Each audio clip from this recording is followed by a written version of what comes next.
every morning I have to start out with a coffee or I just don't wake up, and I usually drink it all day long. Since I'm making this into a vintage logo, I decided to make a cowboy drinking coffee, and for some reason I remember Folgers having old commercials of cowboys drinking coffee. I tried looking those up on YouTube, but I think it was just some memory I made up, but for some reason that's what stuck in my head. So I went through a few sketches and this is what I came up with.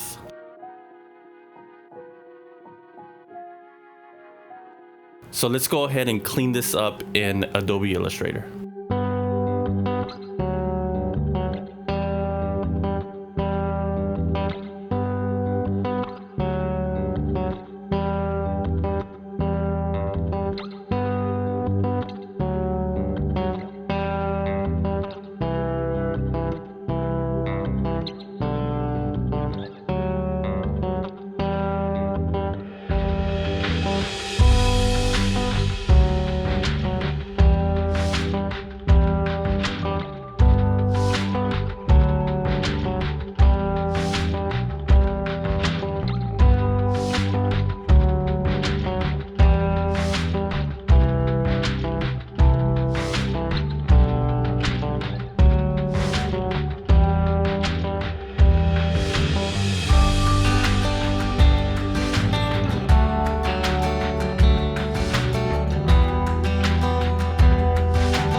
Hey guys, I hope you enjoyed that design and I hope you enjoyed this video. And if you guys like this kind of content, consider following and subscribing. And remember to stay humble, remain teachable, and fight for your dreams.